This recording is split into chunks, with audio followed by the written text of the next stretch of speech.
Hi, welcome to the Game Changers podcast for pioneers, trailblazers, and marketplace leaders. I'm your host, Prudence Mocumi, and I'm delighted to be talking to you today about Women's Day and Women's Month here in South Africa. We know that internationally, the United Nations Women's Day on the 8th of March is also celebrated every year. So I'm excited that we're going to talk about all things women.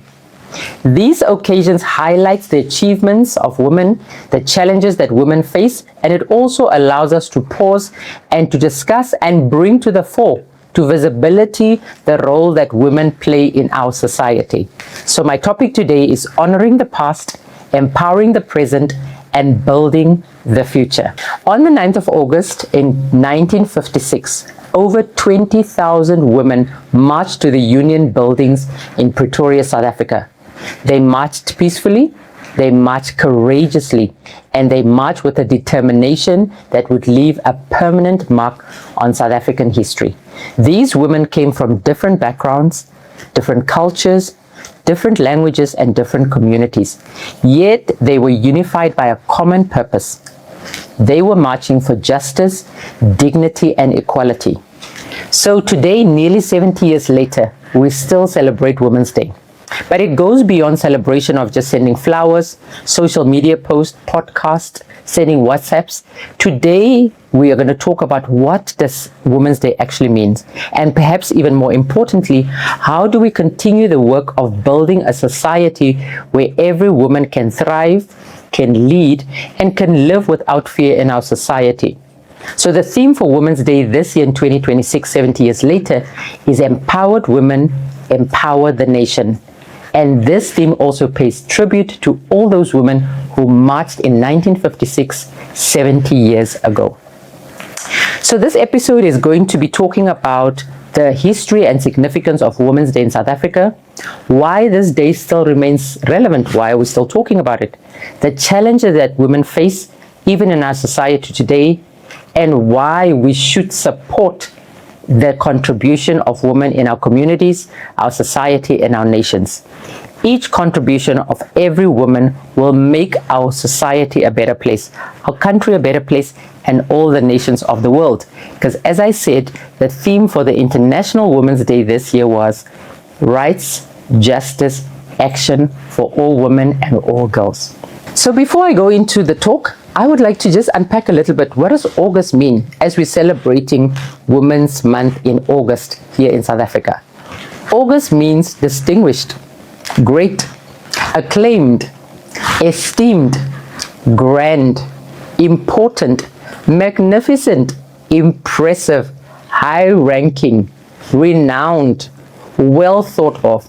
And the reason why I really wanted to unpack that is because many women do not know what August means. So whilst we're celebrating the achievements of women in August month, I want you to know that these are the words that we want to tag to women today. That you are grand, you are important, you are esteemed, you are high-ranking. These are all the things and all the words that I want to celebrate all the women in my life with, and all the women out there who are making a contribution every single day. So let me take the opportunity to explain South Africa's National Women's Day. It's not just a day celebrating women, it comes also with a specific act of political resistance. It commemorates one of the largest demonstrations against apartheid, and it reminds South Africans of the role of women and the role that they played in the liberation struggle. Imagine around 20,000 women across South Africa traveled to Pretoria and marched to the Union buildings, the seat of government. It was incredible. It was remarkable, not only because of the number of women, but because women from different racial groups, different cultural backgrounds protested together at a time when apartheid was designed to keep them divided. So one of the other important things that I want to talk about in this protest was the moment of silence. One of the most powerful moments was actually when Lillian Ngoyi suggested that the thousands of women stand in absolute silence for about 30 minutes. Just imagine that. Over 20,000 women standing for 30 minutes in front of the government buildings in absolute silence. That must have been so powerful. I want us to imagine that. Imagine the power of silence. Imagine what the energy that would have been in that place at that time. And so I'm calling women to think about what is it that we are going to do these days that also is going to show our solidarity, that is going to show our courage, that is going to show our bravery. What are we going to do when we have to demonstrate something that's very important and where we have to be accountable and make a difference? Let us take a lesson from this woman in 1956. No WhatsApp, not many cell phones. I don't know whether they would have communicated this on newspapers, but they stood together in solidarity and they came together for a common purpose. I think that is highly commendable. And I'm really thinking about it.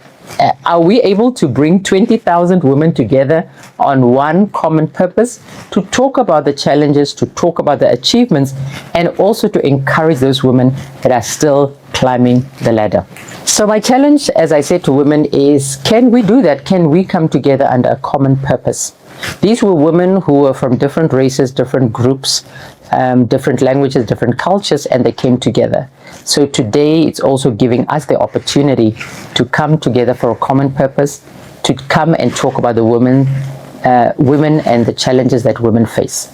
So it highlights the courage that was played by this woman. And that is why we still celebrate Women's Day today. It's about the stance that they took 70 years ago. And our reflection could be how these women stood up in solidarity with courage and to take a stance against the government at that time. What is the stance that you are taking? That is what I want us to reflect on today. Let us not only celebrate the progress made by these women, but also be accountable to take the baton that has been passed on by them and do our part for the rights, justice, participation, protection, and opportunities for women, the contributions of women today. So let us consider the role of women in different contexts. First of all, I'll start with the family, the role of women in family structures. Women are traditionally seen as nurturers. They traditionally hold the role of raising children, keeping the family home, building a home. And women also carry a disproportionate amount of unpaid care and household responsibilities. Who's doing the laundry? Who's washing the dishes? Who's cooking the food? So those are traditionally roles that women play. And Stats SA in 2025 said that many women, over 80% of women said they were outside the labor force because they were holding down the responsibilities in their families. Let's consider also women in healthcare. Women in healthcare are the majority of healthcare givers and professionals, although they are not as well represented in the top roles in the healthcare industry. But they are playing an important role, and we are trusting that through their resilience, through education, through work experience, women will certainly get to the top of the healthcare industry and also make a difference around the boardroom tables. Next, let's talk about women in business. Economic inequality also remains significant for women, and Statistics SA has also reported in the second quarter of 2025 that the unemployment rate of women was 35.9%. compared to 31% for men. So we see that labor force participation was 54% amongst working age women compared to 65.6% amongst men. So that means that women are also less likely than men to occupy senior management positions. If we look at the women who hold CEO positions on the Johannesburg Stock Exchange, we can certainly see that whilst women participate across the board in big corporations, less than 5% of them make their way to the CEO table and to the CEO seat in our JSE listed companies. So the question is, what does happen? Since women participate, women are in corporate functions, women are in professions, why is it that they are not making their way right to the top positions? And also the diversity around boardroom tables in terms of gender equality for women. There's a lot of contribution that women can make in this instance, and we are trusting and encouraging women in this August 2026 that keep on fighting, keep on climbing, keep on making your contribution, and keep on challenging those things that are there that we call the glass ceiling. We must break through and get to those top positions so that we can make a difference in those organizations. The next context we can talk about is women in government. In 1956, when those women marched to the union buildings, demanding that their rights and their voices be heard by a government that denied them the basic rights, we see here that 70 years later, government has made a lot of strides in this area. 70 years later, we see that 40% of South African parliament is made out of women, and they hold some of the highest offices in the country. So let us really commend the government for the strides that they have made and the difference that they have made, with many of our ministers being women. But the numbers also show that the struggle for equality is not finished. Whilst women make up 63% of public service, yet only 46% of senior management roles are held by women. So Women's Day isn't only about celebrating how far women have come, it is also about asking the question, why equality at the top has still not been achieved? Why the role of women, we are not achieving representation in those top positions? So let us keep on wrestling with this question, and we surely will make a difference at those levels as well. Next, let's look at the role of women in faith communities and community development. Statistics again shows us that women make up a large majority of people in the church. And this is very heartwarming. So women are playing their part in laying godly foundations, whether it's for themselves, in the society, with the children in their home, and also in their communities. We also see the role of women in non-profit organizations, where they identify needs in their communities and they go out and meet those needs. And it's very heartwarming to see how they do that, whether they have the funding or not. We see there are women out there that are working tirelessly. I call it caring and sharing. And they are looking after the vulnerable members of our society. So we can really reflect today on whether South Africa can survive without the contribution of women. We can ask ourselves, what would our families look like? What would our communities look like? And what would our economy be if we disregard the contribution of women? So whilst Women's Day celebrates progress, it also reminds us, let's roll up our sleeves. There is still work to do. So we have spoken about the achievements of women. We have talked about the strides that women have made. But let us talk a little bit about the challenges that women still face. One of the major challenges that are faced by women in South Africa is gender-based violence. So it is not just enough to educate people about gender-based violence, but we have to look at the impact of gender-based violence on the individuals, in our families and in our communities, and also in the workplace. There is an economic and financial cost to gender-based violence, and it also sometimes translates into wage inequalities in the workplace. It translates to access to opportunities, so women are not given access to other opportunities. Also entrepreneurship, there are barriers in supply chains that women may have to overcome. And mentorship, where do they find the mentors in the different corporate environments so that they are able to rise to the top in those organizations? So we see that women face many pressures. They face pressures financially, they face pressures in the home, and sometimes that is what makes them even to stay in environments where they are abused, in environments where there is psychological, where there is economic, where there is mental abuse. And that is the cost of gender-based violence on our society. And since women form about 49 to 51% of our population, they form about 45% and above of the working population, it is important that we are addressing the issues around gender-based violence. We cannot afford for over 45% of our talent in organizations, in government, in public service, in private sector, to not be able to bring their best to work because we don't address these important issues. So apart from the challenges that women face in the workplace, gender-based violence at home, we also want to talk about the individual women the challenges that they face, the unrealistic societal expectations. How do they balance family life and career and their personal well-being? The pressures of social media and really tearing away at their self-worth, mental and emotional well-being, stress, burnout, emotional labor. These are all the challenges that women face every day, but they still show up. So I want to encourage you, ladies, every single one of us should have a support system.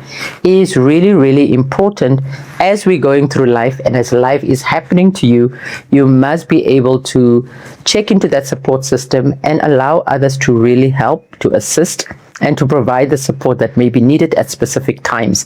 I've seen that many times as an HR professional, how challenging it can be when people go through difficult times and how to balance their work and their personal responsibilities at that time. And a support system can make all the difference in that instance. So the question then should be, what is the potential that is lost when women are forced to spend their energy surviving rather than thriving? When women face challenges, those challenges don't just affect them, they affect their families, communities, and the entire nation, because we lose out on the potential of almost half of our population. So let us tap into the support systems. Let us not turn a blind eye to what may be happening to women, and let us also not just be speaking about it amongst ourselves. Let's have men in the room, and we can have a holistic conversation around this impact of gender-based violence on women and the economic cost that it really translates to. So talking about the power of unity and support, let's talk about why supporting women will benefit everyone. Because when women thrive, families thrive, communities thrive, economies grow, children benefit, the workplace benefits, organizations prosper, nations prosper. So as we're dealing with these challenges, let us not just talk to ourselves. Let it not just be women around the table. We need the voices of men to take their seat at the table, to understand the challenges that women face, and to help us to bring solutions to some of these challenges. After all, remember, men are our colleagues, men are on our excos, mancos, they're sitting with us, leaders of departments, and they have us women on their teams. So it is in our best interest of everybody that the role of women is really supported. And so we need men to come and help us to bring solutions to these problems. So let us respect the role of men. Let us bring them into partnerships. Let us have accountability together, and let us also allow men to be the advocates of some of the challenges that women face. Women, yes, whilst we face these challenges, let each one of us be determined to make our contribution. So we've talked about the role of men. Let's talk about the role of women. We also need women to play the role of mentors and coaches for all those young girls and other women who are looking to us for encouragement, who are looking to us to see if we have made it, can they make it too? Those who really need to support us in the importance of our education and training and development. That is where we need the hand of women to be up. And I know it's challenging because I've been in that position myself, where you are having many responsibilities in a corporate environment or corporate role, and yet people are asking for your time to be mentoring them whilst you are also balancing your personal and home responsibilities. But ladies, I think we need to create those platforms where we are able to mentor and coach those who are coming behind us. Because if we don't spend time raising those young girls and helping them and mentoring them, they will not know that they are able to make it. They will not know that we are holding up the ladder for them to climb up and also to come and make a difference. Let us not climb the ladder and then kick it down so others are not able to follow and find their voices at the table and also find their seat at the table. So as we're making those choices, as we're allocating our time, let us also think about what are the opportunities to mentor and to coach others. As we celebrate Women's Month, let us remember that it's more than just a date, the 9th of August, the 8th of March. It is really a time to remind us of the courage, a time to remind us of the sacrifices made by others, a reminder of the resilience and the bravery of many women, a reminder that progress is something we must actively pursue together. It's never one woman, it's never one voice. It is about the collective. It's about, as you rising, hold your hand out to help others rise around you. So I want to leave you with a few questions. What are we going to do? What are you going to do to support the women, the girls, the sisters, the mothers in your life?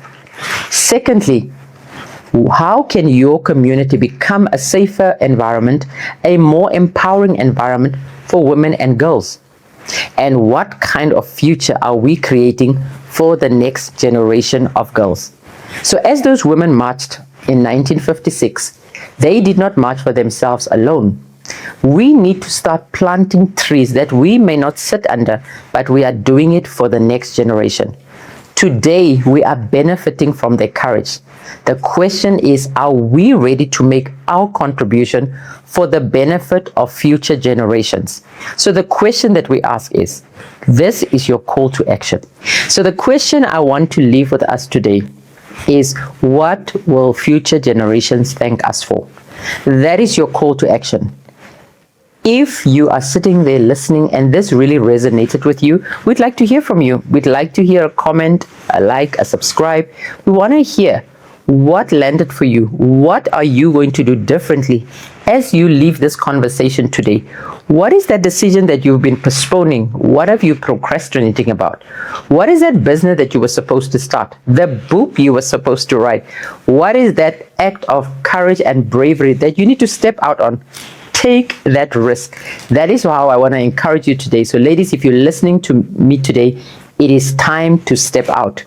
And I want to talk about Deborah. Deborah was a lady in the Bible who really stepped out. She stepped up and she really did what was needful in the hour. The Bible tells us there was war at the gates and Deborah had to arise. So this is again a call to action. It says empowered woman empowers the nation. So Deborah, we are calling you, we are encouraging you, we are standing with you, we are supporting you, we are waiting for you. So come and meet us at the Deborah Leadership Retreat to Arise. That is the step and the call to action that I am taking personally. I'm hosting the Deborah Leadership Retreat to accelerate. We are taking a pause. We are calling women out of the busyness of life, out of the demands of their everyday today responsibilities, and we say, take time out, come and join us for 2 days where we are going to talk about your opportunity to arise. Women of wonders, women of words, women of works, women of wealth, the wow woman, we are calling you. We have amazing speakers all the way from the United States. We have local speakers who are amazing, excellent, preparing themselves to come and sow that seed that will be the foundation that will propel you and parachute you into your next assignment. So all that is left to do is for you to scan the QR code and to join us at the Leadership Retreat to Accelerate on the 12th to the 13th of September. I'm looking forward to hosting you. So all you need to do is take action now and register. See you there. It is your time of restoration, renewal, retreat, and acceleration. Join women from all spheres of influence for the Deborah Leadership Retreat to Accelerate. This is the year of divine assignment and wealth creation. The Lord is calling the Deborahs to arise and step into your assignment. Were you supposed to write a book, start a business, launch a podcast, expand your business, step out in ministry? Then this retreat to accelerate your purpose is for you. It will be an impactful time of impartation and prophetic insights. As you step into your purpose, the Lord will unlock the provision of supernatural wealth creation. Woman, Deborah, I am calling you, woman of words, wisdom, works, wealth, the wow woman. Your victory has already been written in Judges 4 verse 9. Our host, Prudence Mocumi, marketplace motivator, coach and mentor, Minister Churchill Salatole, international speaker, and worship leader. All the way from the USA, Sharon E. Webb Richards, CEO and certified health coach. Blessings Unlimited awaits the woman who will arise in this season and move with God dimensionally and dispensationally. You cannot afford to miss this divine appointment. Register today.